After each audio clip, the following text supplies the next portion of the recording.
1986년 강원도 산골의 군부대 앞길, 두 모자가 나란히 길을 걷고 있었다.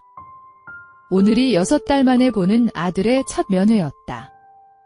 피 한 방울 섞이지 않은 아들이지만 영숙은 바쁘다는 핑계로 군복무 중인 아들 면회를 한 번도 가지 못했다. 남들 다 면회 오는 논산훈련소 신병교육이 끝나고 수료 때에도 면회를 가지 못했다.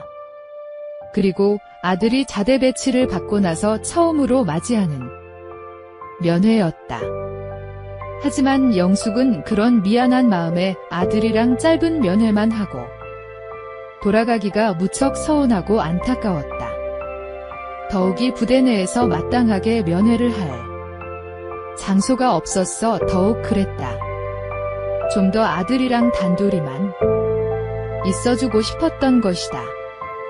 그런 영숙의 마음을 알았던지 다행히 중대장의 세심한 배려로 영화는 외박증을 받을 수 있었고, 그렇게 해서 영화는 의붓엄마인 새엄마와 함께 걷고 있는 것이었다.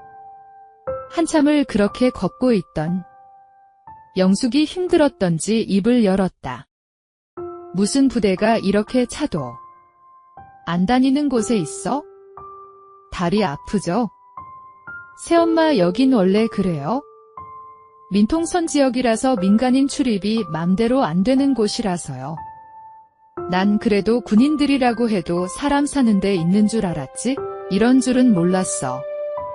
그래도 아까 올 땐 다행히 대대장님인가 하는 분의 차를 만나서 쉽게 왔는데, 영하나. 그 군인은 높은 분이지?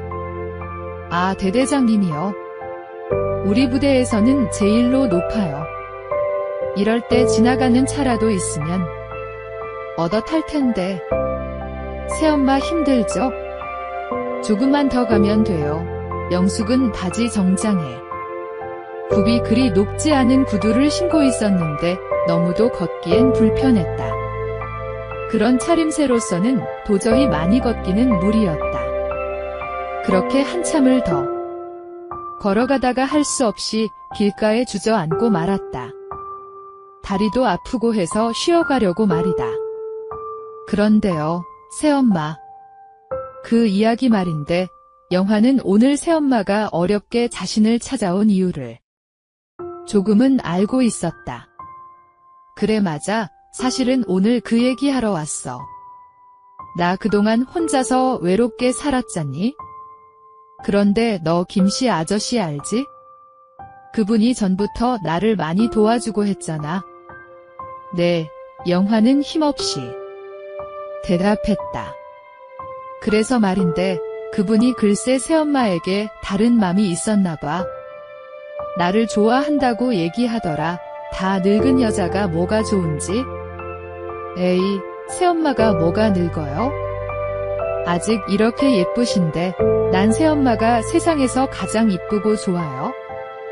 아저씨가 반할만도 해요. 영숙은 지금 42살의 나이인데도 아직 처음 보는 사람들은 나이를 30대 정도로 밖에 안 본다. 그만큼 영숙이 나이보다 젊고 예쁘게 보이기 때문이다. 영화는 새엄마를 남들이 그렇게 봐주는 게 너무 좋았다. 전부터 새엄마랑 같이 외출이라도 하면 남들이 부러운 시선으로 너무 젊어 보여요 하고 쳐다보는 것이 영환이도 너무 기분이 좋았다. 영숙은 30살의 나이로 재혼한 남편이 죽고 영환이만을 키우며 혼자 살고 있다. 그런데 김씨 아저씨라고 하는 사람이 옆집에 혼자 살고 있었다. 힘든 일을 한 번 도와준 적이 있었는데 그것을 인연으로 가끔 우리 집에 놀러오곤 했다. 그런데 그가 영숙에게 다른 생각, 약간의 흑심을 품고 있었던 모양이었다. 빈말이라도 싫진 않네, 영하나? 그건 그렇고 아저씨가 나랑 같이 살고 싶다고 해서 말인데 서로 외롭고 그러니까? 새엄마 생각은요? 나야 좋긴 한데 네가 있잖니. 난 너 하나 보고 살았는데 그래도 혼자 계속 지내기에는 좀, 솔직히 영화는 새엄마가 그 남자랑 같이 산다는 건 정말 싫었다. 하지만 계속 혼자 사시라는 것도 무리가 있다는 건 자기도 잘 알고 있었다. 전 괜찮아요. 새엄마가 좋으시다면 그렇게 하세요. 고맙구나, 영환아. 그때 저 멀리서 흙먼지를 일으키며 달려오는 군용 트럭이 보였다. 새엄마와 영환은 일어섰다. 그리고 영환은 차를 향해 손을 들었다. 영환은 군용 트럭의 선탑으로 타고 있던 장교에게 양해를 구해 사정을 설명하고 읍내까지만 태워달라고 했다. 그렇게 해서 두 사람은 조수석에 몸을 실었다. 군용차는 덜거덕거리며 읍내에 도착했고 두 사람을 내려놓고는 쏜살같이 사라졌다. 차에서 내리자 영환과 그녀는 차에서 내리자 서로의 얼굴을 바라보았다. 그들 앞으로 술집 아가씨와 외출 나온 군인으로 보이는 남녀가 서로 안고 지나가고 있었다. 작은 시골 동네라서인지 읍내라고 해봐야 마땅히 들어갈 곳이 없었다. 피곤한 다리를 쉬어갈 차라도 마실 곳도 보이지 않았다. 그래도 외박이나 외출 나온 군인들을 상대로 하는 술집은 많았다. 아마도 한 집 건너 술집인 듯 하였다. 영환아. 시골이라 그런지 여긴 아담하고 좋네. 너 더운데 맥주라도 한잔 할래? 아니요. 사실 영환은 아까부터 알 수 없는 갈증에 그러고 싶었지만 전에 새엄마랑 같이 맥주 한잔한 적이 없기에 어색했다. 영환은 속으로 생각했다. 차라리 애인과 함께라면 술도 먹고 그럴 텐데. 새엄마 다리 아프죠? 우리 조용한 여관이라도 들어갈까요? 그래, 나도. 실은 다리가 아파 죽겠다. 좀 쉬어야지. 이거야 원. 영환과 새엄마는 조금 더 걷다가 여관 앞에서 발길을 멈추었다. 영숙은 아무리 피가 안 섞인 아들이라고 해도 같이 여관 같은 곳을 들어가기가 조금 망설여졌다. 그런 영숙의 마음을 알았는지 영환이가 머뭇거리는 그녀의 손을 잡고 여관 안으로 들어갔다. 자, 여기 이 방이요. 주인 여자가 말하며 방을 가리켰다. 그 여자는 여관 주인답게 늘 하던 대로 손님 얼굴은 쳐다도 안 보고 무뚝뚝하게 대했다. 주인이 가버리고 나자 영환과 영숙은 문을 열고는 방으로 들어갔다. 영환아. 어서 씻어 하며 영숙이 욕실 문을 열어본다. 여관 욕실이 어떻게 생겼는지 궁금한 모양이다. 영숙은 여관에 들어와 보기는 처음이었다. 남편이 살아있을 때에도 한 번도 자기를 그런 곳에 데려가 주질 않았었다. 한 번쯤은 남편이랑 색다른 분위기라도 잡으려 가보고 싶었는데 그러하질 못했던 것이다. 그만큼 빠듯하게 먹고 살기에 바빴던 것이다. 새엄마도 씻어야지. 영환이 씻으러 들어가자 영숙은 여관을 나왔다. 그리고 인근의 슈퍼에 들어가 안주랑 맥주 몇 병을 사가지고 돌아왔다. 아들이 한잔하고 싶어하는 것 같아서였다. 아무래도 자기 때문에 술 먹자고 하지도 못하는 것 같아서 그래주고 싶었다. 영환은 손발과 머리 정도를 씻고는 밖으로 나왔다. 그런데 밖으로 나오니 그녀가 언제 사왔는지 맥주를 사가지고 와서 다소곳하게 앉아 자신이 나오길 기다리고 있었다. 영환은 수건으로 머리를 털어가며 말했다. 새엄마. 웬일이세요? 응, 너하고 맥주 한잔 하려고. 잘했지? 안 그래도 생각이 났었는데. 자, 앉아. 내가 한잔 줄게. 네, 고마워요. 하며 영환이 그녀 옆으로 앉으며 종이컵을 받아 들었다. 쪼로록. 새엄마의 가냘픈 두 손으로 따라주는 시원한 거품의 맥주가 컵벽을 타고 흘러내렸다. 빨갛게 칠한 매니큐어의 빛깔이 너무도 예쁘게 보였다. 영화는 신경 쓰지 않으려고 해도 자꾸만 새엄마가 이상하게 보였고 마음속은 미묘하게 변하고 있었다. 꿀꺽꿀꺽. 영화는 그런 생각을 떨어 버리기라도 하듯이 맥주를 한 번에 시원하게 들이켰다. 아, 시원하다. 참, 새엄마도 한잔 하세요? 그래, 영화나. 나도 그럼. 딱 한 잔만 할게. 영숙은 따라주는 맥주를 두 번에 나누어서 들이켰다. 흙먼지로 모간이 따가웠는데 시원한 맥주의 거품이 씻어 내려가면서 한결 개운해지는 느낌이었다. 영화는 새엄마가 먼 길 오느라 고생했다는 걸 알고는 말했다. 제가 다리 좀 주물러 드릴까요? 아니, 괜찮다.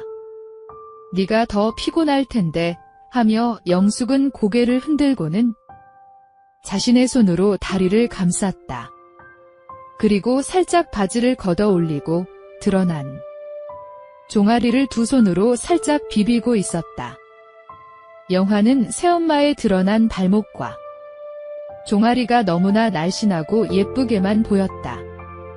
그런데 영환의 시선이 자신의 걷어 올린 다리에 쏠리는 듯한 느낌이 들자 영숙은 부끄러운 듯 종아리까지 걷어 올린 바지를 내렸다. 그러는 새엄마에게서 영환은 여자들의 수줍음을 느꼈다. 새엄마도 여자였다. 남자인 자신의 눈길에 부끄러워하는 것이었다. 까만 스타킹을 신은 40대 여인의 매끈한 다리는 젊은 여자들과 비교해 그리 탄력적으로 보이지 않았지만 그래도 봐줄만 할 정도로 날씬하고 매끈하다고 영화는 생각했다. 그때 새엄마가 말했다. 영환아, 왜 그렇게 봐? 창피하게. 엄마, 예쁜데요. 발목이 너무 날씬해요. 정말. 근데 너 입술에 침이 나. 바르고 그런 말 하니? 호호호. 이렇게 아들하고 면회와 있으니 좋긴 하다. 이런 게 아들 둔 재미인가 봐. 그렇게 재밌게 맥주를 마시며 두 사람은 군대 얘기를 나누었다. 영숙이 사온 맥주는 이내 바닥나고 말았다. 다른 할 일도 없고 해서 두 사람은 잠잘 준비를 하였다. 허름한 시골. 여관이라 방바닥에 이불을 펴고 눕는 게 다였다. 그런데 두 사람은 각자의 이불이 아닌 하나의 이불을 덮게 되었다. 새엄마 피곤한데 어서 주무세요. 강원도 산골의 밤은 더욱 깊어만 가고 있었고 영화는 피곤한 마음에 옆에 누운 새엄마에게 그렇게 말하고는 눈을 감았다. 영화는 잠이 오질 않았다. 왜 잠이 안 오는 걸까? 잠이 오지 않는 영화는 이리저리 몸을 뒤척거렸다.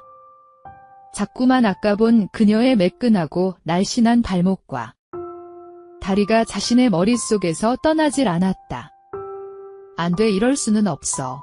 어떻게 새엄마를 생각하다니 말도 안 돼. 영화는 자신을 거역하며 부정해 보았지만 이건 정말 어쩔 수가 없었다. 더욱이 남자들만 있는 군대에만 있다가 아무리 새엄마지만 이렇게 여자랑 같이 누워있으니 이상한 기분도 들고 참을 수가 없을 것만 같았다. 영화는 살며시 고개를 들어 그녀의 얼굴을 바라보았다. 어둠 속이었지만 새엄마는 눈을 감고 자고 있는 듯 아무런 움직임이 없었다. 그런데 경환아, 자니? 아무 대답도 없었다. 다시 한번 영숙은 아들을 불러보았다. 영환아. 잠시 후 영환이 고개를 이쪽으로 살며시 돌렸다. 순간 영환과 그녀의 머리가 맞닿으면서 서로의 눈이 마주쳤다. 새엄마인 영숙도 그랬고 영환이의 눈도 크게 떠지면서 서로를 바라보았다. 그렇게 갑자기 얼굴을 마주보게 되자 너무도 놀라웠고 어색했다. 그때 영환이 남자답게 어색해지지 않으려고 조용히 말했다. 저 앉아요. 응, 그랬어. 새엄마도 앉았어요. 그래, 잠자리가 낯설어서 잠이 잘 안 와. 다시 잠시의 침묵이 흘렀다. 그것은 미묘하고 알 수 없는 침묵이었다. 그 침묵을 다시 깬 건 영숙이었다. 영환아, 부끄러워하지 않아도 돼. 나는 다 이해해. 남자들은 다 하는 건데 뭐. 그게 나 때문이니? 영환은 솔직하기로 맘먹었다. 네, 조금은 그런 것 같아요. 영환은 너무나 부끄러웠다. 그런데 새엄마가 의외의 말을 하는 것이었다. 영환아, 그러면 내가 조금만 도와줄까 하는 것이었다. 그렇게 말하는 영숙은 몹시도 떨고 있었다. 아무리 새엄마이지만 다 큰 아들에게, 아니 남자에게 그렇게 말한다는 게 너무나 부끄러웠다. 하지만 이제 서울로 돌아가면 자기는 한 남자랑 같이 행복하게 살 몸이다. 그러나 영환은 아직도 많이 남은 군 생활을 해야 되고 또 여자친구 하나 없이 견뎌내야 하는 게 너무나도 안 돼 보였다. 그 말을 들은 아들 영환은 도저히 믿기지가 않았다. 아무리 어떻게 그런 것까지 해줄 수가 있단 말인가? 그러지 마세요. 그러면 나 다시는 새엄마 얼굴 볼 수가 없을 것 같아요. 아니다. 네가 원하면 얼마든지 해줄 수가 있어. 그동안 너에게 너무도 인색했었다. 그 정도는 해줄 수가 있어. 영환은 그런 그녀가 너무도 고마웠다. 그래서 영환은 그녀에게 자신을 맡기기로 결심했다. 그리고 살짝 눈을 감았다. 영숙은 그런 영환이 한없이 귀엽게만 보였다. 그래서 살며시 영환이에게로 다가갔다. 그런 후 어느 정도 정신이 돌아오자 영환은 새엄마, 너무 고마워. 이제 좀 괜찮니? 네, 이제 편하게 잠들 수 있을 것 같아요. 아니, 내가 더 고맙구나. 내가 너를 도울 수 있어서. 그러자 영환은 조금씩 호흡이 진정되어 가더니 이내 잠에 빠져들고 있었다. 영숙은 잠든 영환을 바라보며 자신은 조금 아쉬운 느낌이 드는 건 어쩔 수가 없었다. 그것은 자기도 한 사람의 여자이기 때문이었다. 영숙은 죄책감도 들고 이제부터 영환이 얼굴을 어떻게 볼지 걱정도 되었다.